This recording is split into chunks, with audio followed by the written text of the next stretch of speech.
Hi folks, I hope you're doing well. I would like to share my thoughts on handling objections in the market. Today we will discuss the issue of objections faced by FMCG salesmen in the market and how to resolve them. Before proceeding, it is essential to distinguish between feedback and opposition. It has often been observed that sales staff take simple feedback from customers as opposition. So it is critical to differentiate between feedback and objections. An opinion or feedback from a customer is information about a product, distributor, or company. Examples of feedback are as follows.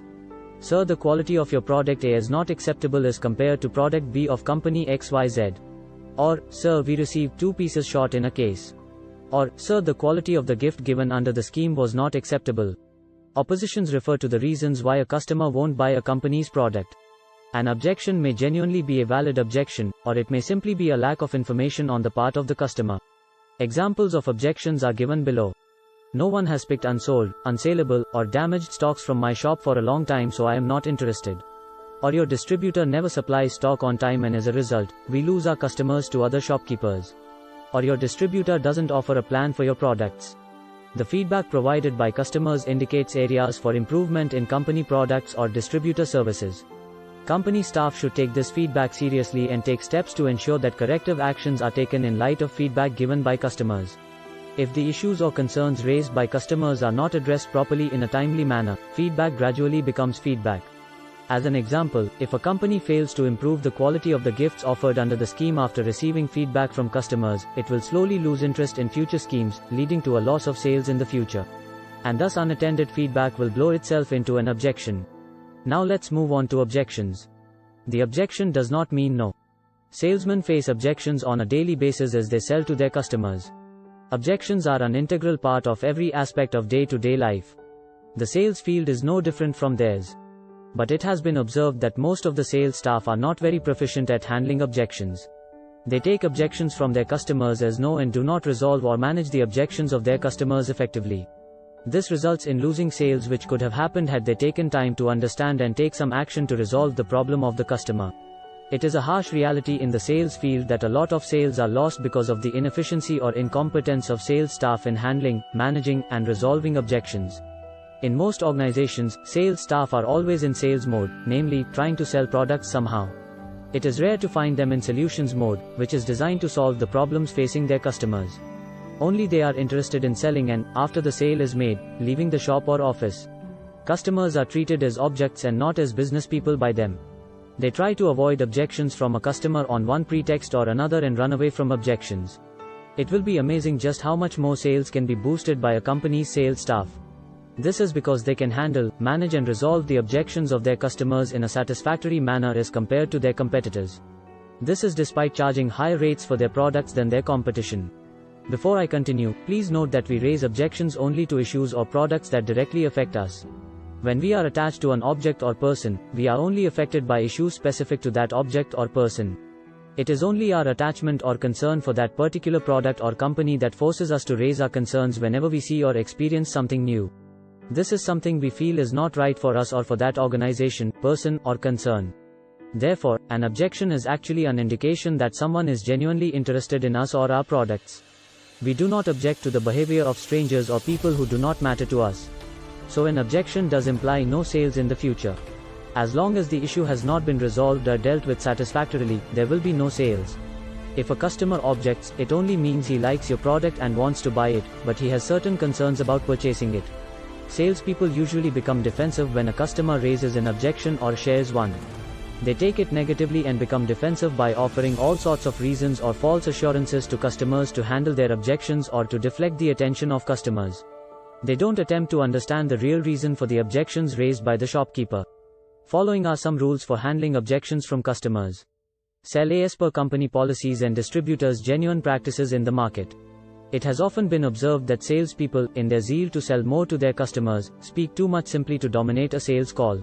It is a misconception in the sales field that the more you talk in conversation, the more likely it is that sales will happen. This is a very wrong concept. Too often, sales staff make tall claims and false promises to customers to sell. Once they make and close sales, they quickly forget about the tall claims or false promises they offered to customers. The customer remembers, but they forget. Need an example?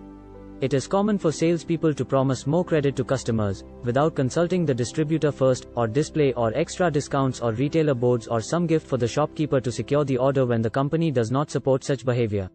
More than 50% of objections in markets, for example, are caused by overzealous salespeople who, in reality, are not overzealous but are unethical. You should therefore follow company policies or the genuine practices of your distributors in order to sell to customers ethically. In the case of a customer asking to buy more if an extra discount is offered, keep in line with your company's policies or your distributor's true business practices. Sales based on false promises can lead to more sales losses in the future, as false promises can never be delivered. To get more sales in the long run, always sell on ethical grounds rather than making false promises in order to make more sales in the short term. Sales on ethical grounds can reduce customers' objections to a significant extent. The moral of the story: treat your customers as customers and not as objects to achieve sales targets. Be fair and ethical in your dealings, but fairness always brings results in the end. Do not overpromise or oversell. This is just an extension of rule number 1 as mentioned above. The sales staff make tall promises to shopkeepers about how customers are going to line up in their shops to buy the goods, and how they will dump, resell, more quantities of their stock to shopkeepers under some genuine scheme of the business. As salespeople, you should always avoid making tall promises to your customers, since these tall promises will lead to higher expectations of higher sales from them. And once these false expectations on the back of tall promises are not realized, then the customer feels cheated and he may in future shy away from buying products from the same salesman or distributor or products of the same company. As customers always remember the losses that they incur in selling products of a company as compared to the profits they might have earned from selling products of that very company. Overdumping at the customer's point also leaves the door open for future objections about unsold, unsaleable, or damaged, expired stock from the customer. Thus, some objections to the future can be avoided by making ethical and intelligent sales in the present. Never ever take objections personally. From my experience, I know many sales staff who take objections personally, and instead of solving the objections, they stop visiting those customers who raise objections. They delegate dealing with customers to their distributors. Therefore, do not take any objections personally. Always welcome objections from customers, as objections are a helpful way to learn and hone sales skills. Objections are more or less related to products or company or distributors or company sales staff. An objection from a customer only means that he may not purchase a product on a specific date. However, it does not mean that he will not purchase it in the future. The earlier the objection is resolved, the earlier the customer will buy the products. Simple. As mentioned earlier, objections demonstrate the love and concern our customers have for our products. So, we can see in objections from customers the underlying love and concern for your company or you or your distributor. Once you change your outlook towards objections, your whole perspective will change and you will be in a better position and mindset to resolve and address any objection. Listen with all your body. To manage any objection successfully, it is imperative to be in silent mode and let the customer speak and express their concerns. While the customer is describing why he is not interested in buying products from the company, the sales staff should not interrupt him. Sales staff should make full use of their bodies to listen to their customers patiently and completely. Often, customers only want to be heard. A patient response from a salesman can resolve the objection in most cases. And just keeping silent when the customer is speaking can resolve most of the objections. Understand the objection. It is not only necessary to listen patiently while the customer is sharing his concerns, but it is also very critical to fully understand the objection of the customer. In order to fully understand the objection of the customer, you need to get to the root cause of the objection. This deep analysis on the part of the sales staff will help not only to resolve the objection but also to prevent it in the future.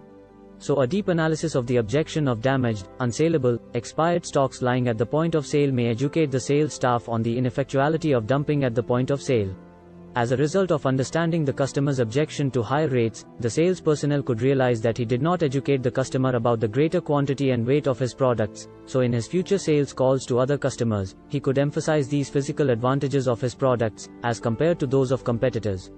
Or the customer's concern about less space in his shop may lead the sales staff to understand. By selling small quantities of products, you can convince the customer that he values space in his store.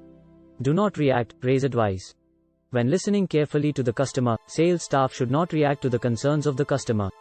Instead, they should put themselves in the shoes of the customer and try to empathize with him. Sales staff should take steps to honestly resolve the customer's objection after they have understood the objection completely. It is pertinent to use the word honestly because most sales personnel only provide lip service to their customers when resolving their problems. These customers already know us, compounding the problems and blocking sales. If the customer has unsold, damaged, unsellable, or expired stock in his shop, the salespeople should resolve that issue on the spot. Actions speak louder than words. Highlight the true facts. We have observed in some cases that an objection has arisen because the customer does not know about company rates, schemes, and the terms of credit of the distributor. In such cases, the sales staff needs to inform the customer about the scheme and prices of the company's products as well as the credit policy of the distributor. If you do not know, tell clearly and honestly. It is not possible for sales staff to answer or resolve every objection of a customer. If a customer raises an objection that sales staff cannot resolve on the spot, they should let him know they will get back to him later, as delaying the resolution of some objections is preferable to handling them half-heartedly or in an incorrect and incomplete manner. Sales staff should make it a point to note down the objections of the customer in the presence of the customer. They should also discuss his objections with concerned officials in the company. Customer service must always call the customer to provide an answer or solution to the objection of the customer after getting answers from his superiors or concerned officials. Thank the customer for raising the objection. In the end, the sales staff should thank the customer for raising the objection. They should explain how it has added to his knowledge and how he will make sure the same problem does not arise with his future customers. If your customer was not interested in the company, let him know that his objection shows his seriousness and concern. Company. Because of the benefits of your company, he would not have raised an objection. Always bear in mind that only objections from customers educate sales staff to better their craft and skills in sales. Only objections challenge sales staff to improve their selling and convincing skills. Objections are effective teachers. Please help me by subscribing to my channel and pressing the bell button to receive notifications of my newly posted videos. Please like, comment, and share this with your peers.